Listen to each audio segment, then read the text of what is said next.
তো সকাল সকাল ঘুম থেকে উঠে পড়লাম, দেখো বিছানাও ঝেড়ে নিলাম। তো দেখো মেয়ে এখনও যায়নি, চলো এর চাদরটা তুলে নিই, চাদরটা তুলে নেবো। আর ওই ঘরে তো ছেলে ঘুমোচ্ছে, এখনও বিছানা তোলা যাবে না। আর মেয়ে আমরা শুয়েছিলাম, এই বিছানা দেখো ঝাড়া আমার হয়ে গেল। তো চলো মেয়েকে নিয়ে এবারে ছাদে যাব, ও একটু হিসি করে নেবে, ও একটু হিসি করবে, তারপর আমিও ব্রাশ করবো, জামা কাপড় ছাড়বো, তারপরে ফুল তুলবো।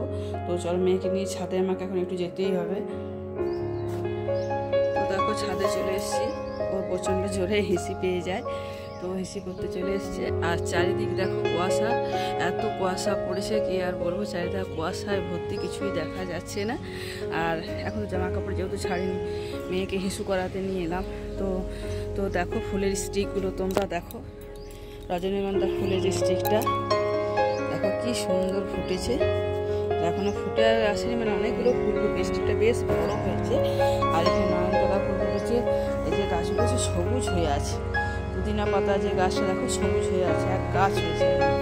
আর ধারে ধারে আর আম গাছটা তোমাদের সেদিনকে বলেছিলাম না, আম গাছটা খুঁজে পাচ্ছিলাম না, এই দেখো ঝড়ে পড়ে গেছে, শিলা বৃষ্টির সময় হলে ওখানে পড়ে গেছে, আম আছে।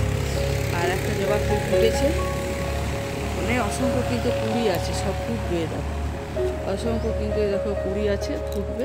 তো একটা ফুটেছে, একটাই দেখো ফুটেছে। আর পেয়ারা গাছটা বেশ বড় হয়েছে, পেয়ারা গাছে আমি মানে দেখো ফুল এসেছে, এটা শিউলি গাছটা, এটা শিউলি গাছটা। আর পেয়ারা গাছটা অনেকটাই বড় হয়েছে। আর এটাতে কতগুলো জবা ফুল ফুটে দেখেছে, তিনটে, বেশ থোক্কা থোক্কা হবে জবা গাছটা, বেশ থোক্কা থোক্কা হবে। আর কুমড়ো গাছটা লতুড়ে যাচ্ছে, অনেক কিন্তু ফুল এসেছে, অনেক ফুল এসেছে। আর চারিধার দেখো ওই যে আম গাছটা সেখানে শিলাপের সাথে সমস্ত আম একদম ঝরে গেছে, একটা আম দেখা যাচ্ছে, দুটো একটা আম মনে হচ্ছে আছে, এত আম ধরেছিল গাছটাতে। চারিধার দেখছো কুয়াশা, চারিধার কুয়াশাতে, মানে এখন যে কুয়াশা পড়ে তো ভাবাই যায় না। আর চলো মেয়ের হিসুটা কলটা চালু করে, মেয়ের হিসুটা একটু জল ঢেকে দে, কেননা প্রচণ্ড ধরো গন্ধ হয়।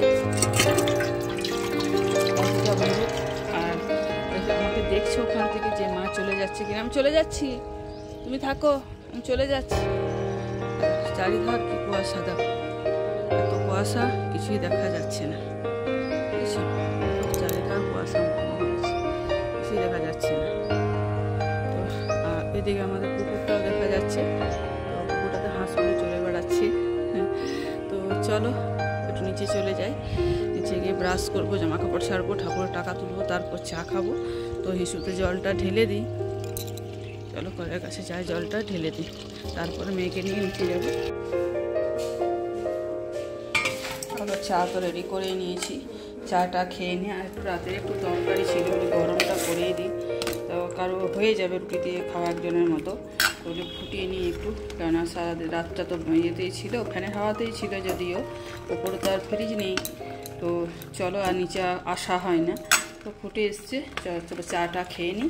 আর এদিকে মেয়ের খাবার দেখো ভিজিয়ে রাখা আছে, মেয়েকেও খাইয়ে নেবো।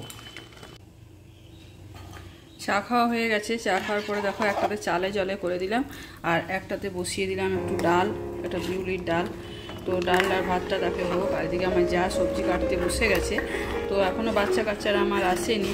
যদি বলো যে আজকে রবিবার, তো রোববারও ভাবছি পড়িয়ে দেবো, দুদিন আমি থাকবো না বলে শনি রবিবারটা ওদেরকে পড়িয়ে দিচ্ছি। তো চলো একদিকে রান্নার কাজটা ওরা আস্তে আস্তে যতটা পারি ততটা সামলে নিই। আর এদিকে ফ্রিজ থেকে মাছগুলো বের করে দিলাম, তো চলো মাছগুলো দেখে নিই কোন মাছটা হবে। তো সেই মাছগুলো বের মানে এখন জল দিয়ে রেখেছি, এখন বরফের মতো হয়ে আছে। তো চলো এখান থেকে মাছ নিয়ে নেবো, মাছ হবে আজকে। তো ঠাকুর ঘরে চলে এসেছি, অনেকটা কাজ গুছিয়ে বাড়িয়ে এলাম, টিউশনি পড়ানো আমার হয়ে গেছে, এক কাপ চা খেয়ে তোমরা তো দেখলে, ডাল একটা তো ভাত বসিয়ে আমি টিউশনি পড়াতে চলে এসেছি। তো ডাল ভাত কি বসিয়ে দিয়েছিলাম, বসিয়ে দিয়ে পর ওদেরকে ছুটি দেওয়া আমার হয়ে গেছে। তারপরে একটু চামড়ে স্নানটা করে আজকে জানি না কেন প্রচণ্ড জল তেষ্টাও আমার পেয়ে গেছে। আর বাইরের ওয়েদার কিন্তু বেশ ঠান্ডা ঠান্ডা, বেশ ভালোই আছে। তো আমি বললাম পুজোটা করে নিই, তারপরে এখনও ছেলেকে ব্রেকফাস্ট দিইনি, ছেলে এখনও যেহেতু ওঠার সময় হয়নি, ছেলেকে একটু পরেই দেবো। তো বলি ঠাকুর ঘরে ঢুকে যায়, ঠাকুরকে জলটা দিয়ে নিই। এদিকে দেখো এরকম মেয়েও পুজো করতে বসে গেছে, তো আমি বললাম তুই এদিকে সরে আমি সাইডটাতে বসে নিই। তো দেখো চলো, আর যাই পুজো তো হয়ে গেছে অলরেডি। তো দেখো ঠাকুর ঘর মানে পরিষ্কার পরিচ্ছন্ন করে আমার জন্য তো ফুল রাখাই দেখে, এটা তো রোজকার কাজ, এটা দেখাবার কিছুই নেই, তাও আমি শেয়ার করি তোমাদের সাথে। তো চলো ওইদিকে পুজো পাঠটা চটপট সেরে নিই, তারপরে ছেলেকে ব্রেকফাস্ট দিতে হবে, কেন কালী মন্দির যাবো, অনেকটা একটু লেট হবে।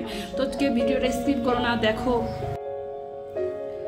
তো বন্ধুরা পুজো করতে অনেকটাই আমার লেট হয়ে গেছিলো, তোমাদেরকে ভাবলাম যে তাড়াতাড়ি করবো, জল তেষ্টা পেয়ে গেছিলো।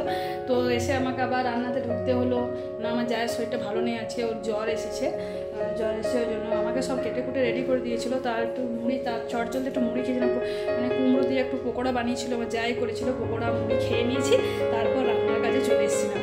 তো ঠোঁটে ভাবে দিদি ভাই লিপস্টিক পরে কেন আছে, তো আমি লিপস্টিকটা পরেছি যে রান্নাতে দুটো রেসিপি তোমরা পেয়ে যাবে, আজকে যে দুটো রেসিপি বানানো, সেই দুটো রেসিপি আমরা আমার পরিবারের সাথে শেয়ার করতে, তোমার সাথে খুব ভালোই লাগে, তো ওই জন্য আমি লিপস্টিকটা পরে আছি। তো চলো ব্যাক ক্যামেরায় দেখাই কী কী আজকে রান্না করেছি।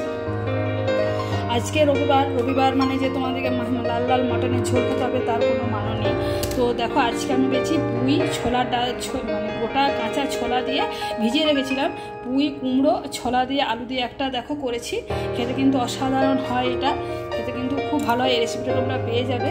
আর এখানে আছে আমের চাটনি, এখানে আছে ডাল, এখানে আছে পোস্ত, আর এখানে আমার দেখো মেয়ের জন্য রেডি করে রেখেছি ডাল সেদ্ধ, ডিম সেদ্ধ, তোকে ভাত খাওয়াবো, ওরও শরীরটা খুব একটা ভালো নেই, সর্দি করে গেছে। আর এখানে দেখো মাছের ঝাল বানিয়েছি। তো রোববার দিন কি খেতে ভালো লাগে, রোববার দিন, রোববার মানে তো মটনের লাল ঝোল সবার বাড়িতে আছে, তো আমরাও খাই, না খাওয়া হয় না। তো এখন আমাদের শরীর কারো ভালো নেই, তো তাই জন্য ভাবলাম যে টাটকা মাছ পাওয়া গেছে, ওই জন্য টাটকা মাছটাই করলাম। তো চলো আবার হবে। তো রোববার দিন এরকম মাছের ঝাল, এরকম পোস্ত দিয়ে দেখবে ভাত খেতে খুব ভালো লাগে। আর এই রোববার এই রেসিপি কার কার ভালো লাগে তোমরা আমাকে অবশ্যই জানিও, হ্যাঁ। আর ভালো লাগলে একটা লাইক, কমেন্ট, শেয়ার, সাবস্ক্রাইব করে দিও চ্যানেলটাকে আমার। আর তাহলে আজকের মতো টাটা।